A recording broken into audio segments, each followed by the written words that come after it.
पढ़ने जा रहे हैं और हमें ध्यान से देखना है और सीखना है। ओके बच्चों, नमस्ते। आपको मालूम पड़ गया होगा कि 30 जून तक आप लोगों की छुट्टियां बढ़ा दी गई है। लगभग जून में हमारी पढ़ाई शुरू हो जाया करती थी, किंतु इस बार कोरोना वायरस की वजह से 30 जून तक आप लोगों का अवकाश मध्य प्रदेश सरकार ने बढ़ा दिया है। किंतु हमें पढ़ाई को डिस्टर्ब नहीं होने देना है और ऑनलाइन एजुकेशन हमें प्राप्त करना है। हम आपके साथ हैं। आपको जो भी समस्या आए आप हमें फोन कीजिए, वीडियो कॉलिंग कीजिए। हम आपकी हर समस्या का निराकरण करेंगे। विषय से संबंधित अगर किसी भी कक्षा 9 और 10th में आपको कोई प्रॉब्लम होती है, आप बिल्कुल मुझसे संपर्क कीजिए और मैं लगातार आपको एजुकेशन दे रहा हूं। और आपको ज्ञात भी होगा कि कक्षा 9th के लिए 10 से 11 DDMP दूरदर्शन मध्य प्रदेश पे ऑनलाइन एजुकेशन दी जा रही है 10 से 11 1 घंटे की। आप उसे जरूर अटेंड करें। और कक्षा 10वीं के लिए DDMP पे 12 से 1 घंटे का प्रोग्राम रहता है। आपको विषय विशेषज्ञ द्वारा सरलतम तरीके से पढ़ाया जा रहा है, तो क्यों ना इसका पूरा फायदा उठाया जाए। और कक्षा 10वीं वाले 12 से 1 और कक्षा 9th वाले 10 से 11 1 घंटे का प्रोग्राम जरूर अटेंड करें। कॉपी लीड लेके बैठें, नोट करें और किसी भी प्रकार की अगर कहीं दिक्कत आती है तो आप मुझसे संपर्क करें। हम आपके साथ हैं। हमारी पूरी टीम हाई स्कूल चौराना आपके साथ है। तो आज हम देखो, हमने विलोपन विधि, प्रतिस्थापन विधि बड़ी सरलतम तरीके से सीखी। आज हम फैक्टर मेथड, गुणनखंड विधि सीखने जा रहे हैं और बहुत ही सरलतम तरीके से मैं आपको इसे पढ़ाने जा रहा हूं और कोई नई चीज नहीं है। कक्षा 6ठी से ये फैक्टर मेथड शुरू हो जाती है, गुणनखंड विधि। 6ठी में भी है, 7वीं में भी है, 8वीं में भी है, 9th में भी है और 10th में भी है। देखो, ये इसका बहुत बड़ा प्लस पॉइंट है कि जो ये फैक्टराइजेशन मेथड है ये आपको कंटिन्यू पढ़ने में आ रही है। फिर भी हम इसमें कहीं ना कहीं गलती कर रहे हैं प्लस माइनस का। तो आज उसी कॉन्सेप्ट पे हम बात करेंगे। आपको ध्यान से कॉपी लीड लेके बैठना है, नोट करना है और जो दिक्कत आए मुझे फोन कीजिए, मैं तुरंत आपकी समस्या का समाधान करूंगा। तो हम गुणनखंड विधि आज श्री गणेश करते हैं।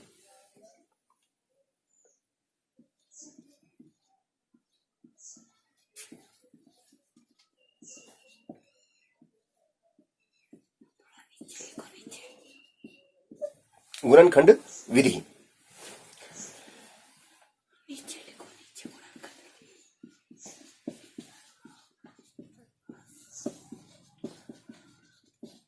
जैसा कि नाम से स्पष्ट है, आपको इसमें खंड करना है, टुकड़े करना है। फॉर एग्जाम्पल मैं आपको समझाई देता हूं। x² plus 26x plus 144 equal 0। This is a quadratic equation. यह एक वर्ग समीकरण है। अब इसका जो वेरिएबल है, जो चर है, उसका हाईएस्ट पावर 2 है। देयरफॉर इसके सॉल्यूशन भी 2 निकलेंगे। x के 2 मान प्राप्त होंगे। जितनी घात होती है उतने मान हमें x के मिलते हैं। तो मैंने ये स्क्वायर मेथड लिखी है, x² plus 2x plus 144 equal 0। अब हमें इसे गुणनखंड विधि से हल करना है। हम यहां देख रहे हैं कि x² का कोफिशिएंट इज 1, x का coefficient is 26, this is constant. x² का जो स्थिरांक है वो 1 है x का स्थिरांक 26 है, सॉरी गुणांक एक्स स्क्वायर का गुणांक एक, x का गुणांक 26 और ये नियत कांस्टेंट स्थिरांक है, अचर पद है। अब हमें क्या करना है कि एक्स स्क्वायर का जो गुणांक है इसका गुणा अचर पद में करना है। तो 1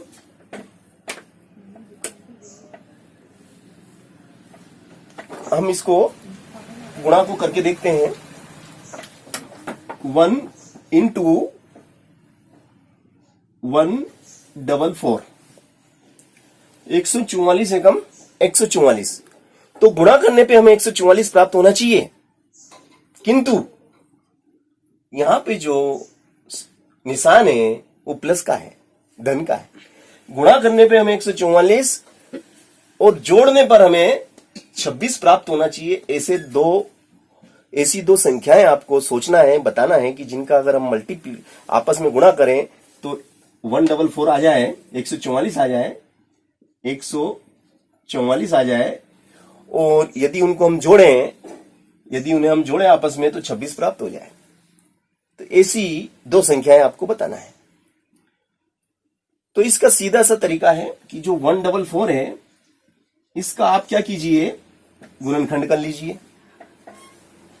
2 सती 14, 2 दूनी 4, 2 तिया 6, एक इसको दिया 2 छंग 12, 2 एकम 2, एक इसको दिया 2 अठी 16, 2 नाम 18, 3 तिया 9 और 3 एकम 3। अब हम देख रहे हैं कि 3 तिया 9, 9 दूनी 18 प्लस 2 दूनी 4 और 4 दूनी 8। इस प्रकार से अगर हम इन्हें ऐड करते हैं तो आता है 26। और यदि आप इन दोनों नंबर का मल्टीप्लिकेशन करते हैं तो आता है 144। कंडीशंस फॉलो होती है, therefore is A correct factor. ये आपके जो दो संख्या आपने ढूंढी है, निकाली है, ये सही है।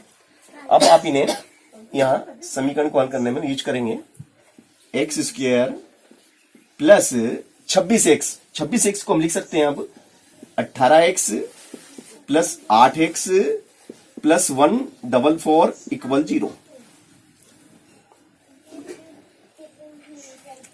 अब आप यहां से दो के ग्रुप बनाएंगे। This is first and second group. अब आप देख रहे हैं कि इसमें कॉमन फैक्टर, कॉमन केवल और केवल इसमें x है, देयरफॉर x आप कॉमन ले लेंगे। x प्लस 18, इसमें से और इसमें से x बाहर आ गया, x का 2 पावर था, एक बाहर आ गया, एक रह गया। अब यहां से आप 8 ले लेंगे, क्योंकि 8 के टेबल में 8 भी आता है और 8 के टेबल में 144 भी आता है। यहां से आपने 8 बाहर लिया तो यहां रह गया केवल x, और 8 का टेबल आप कितनी बार बोलें कि 144 आ जाए। 8 एकम 8 और 6 इसको दिया 8 8 64, 8 8 64। और इस तरीके से आपने देखा कि ब्रैकेट में सेम संख्याएं हैं। अब इसको आप x प्लस 18, x प्लस 18 को आप कॉमन ले लेंगे, बाहर ले लेंगे, तो यहां केवल x और 8, x प्लस 8 रह जाता है इक्वल 0। अब आप यहां से क्या करेंगे, x plus 18 equal 0, x is equal plus का उधर गया माइनस का 18, x plus 8 equal 0, x is plus का उधर गया माइनस का 8।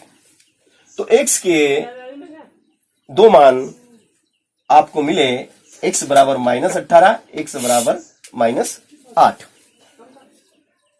तो इस तरीके से हमने इस वर्ग समीकरण को हल किया और इसके दो मूल हमने प्राप्त करे, x बराबर -18, x बराबर -8। अगर आप चाहें तो आप उत्तर की जांच भी कर सकते हैं कि आपका आंसर सही है या नहीं। उत्तर की जांच में आपको जहां जहां x है वहां पे पहले आप x is equal to -18 put करना है यहाँ पे और आपको हल करने पे 0 आना चाहिए।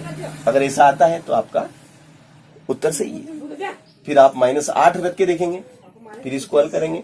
अगर आपका 0 आता है तो आपका उत्तर सही है। आप चाहे तो फॉर एग्जाम्पल आप देख लो, एक्सरसाइज करके भी देख सकते हैं। हम देख लेते हैं। x, इस x की जगह हम 18 रख रहे हैं। -18 square plus 26 into -18 plus 144 equal 0 आपको आना चाहिए। तो -18 इंटू -18 तो 18 -18 गुणित -18 तो 324, फिर minus, this is minus and plus and multi, minus plus multi is minus. तो 18 का टेबल हम 6 बार बोलते हैं। 18 पंजे 90, 18 छंके 108। हंसी लगा 10, 18 दूना 36 और 10 46 प्लस 144 इक्वल 0।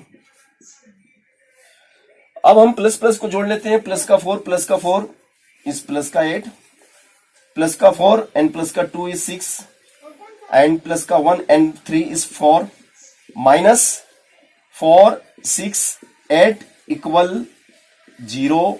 तो 468 में से 400 हट गया तो 0 equal 0। Therefore is correct solution. यह सिद्ध होता है कि हमारा उत्तर सही है। और इस तरीके से हमने आज गुणनखंड विधि को हल करा। आप इसी प्रकार से अन्य समीकरण भी कर सकते हैं। जैसे कि आप 6 की जगह अगर मान लो यहाँ 4 कर दे, 6 की जगह अगर मान लो यहाँ 4 कर दिया जाए, फिर आपको x स्क्वायर के गुणांक का इस अचर पद 144 में गुणा करना है। 144 एकम 144 गुणा करने पे 144, किंतु ऐसी दो संख्याएं ढूंढना जिनको जोड़ने पर 24 आ जाए और गुणा करने पे 144 आ जाए।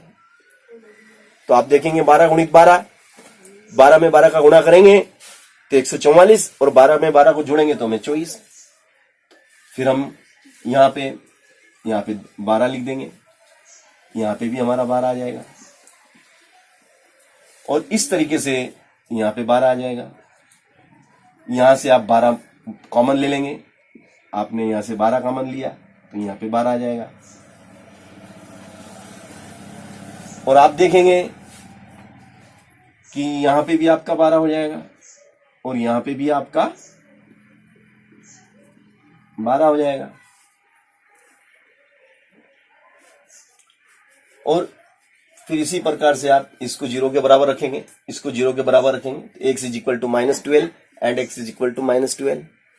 और अदर इक्वेशन भी आप इसी तरीके से हल कर सकते हैं। ठीक है ना। और भी सवाल बन सकते हैं।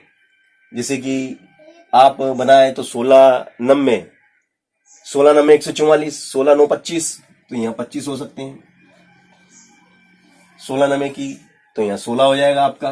दिस इज 16, 16 9 25, ये 9 आ जाएगा। फिर आपको उस हिसाब से कॉमन लेना है और हल करते जाना है। तो इस तरीके से आपको थोड़ा सा ध्यान में रखना है कि भाई यहाँ पे जो भी संख्या रही, अगर यहाँ x स्क्वायर का गुणांक 1 है, अगर 2 होता तो 2 का गुणा मैं 144 में करता।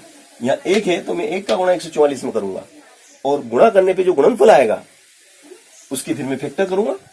और फिर फैक्टर में इस प्रकार से हमें दो संख्याएं निकालना है कि जिनका गुणा करें तो हमें 144 मिल जाए, मगर उन्हें अगर हम जोड़ें, क्योंकि यहाँ जोड़ का निशान है, तो जोड़ें तो मध्य पद आ जाए। तो इसे हम मध्य पद को 2 भागों में तोड़ने की विधि भी कह सकते हैं और गुणनखंड विधि भी कह सकते हैं।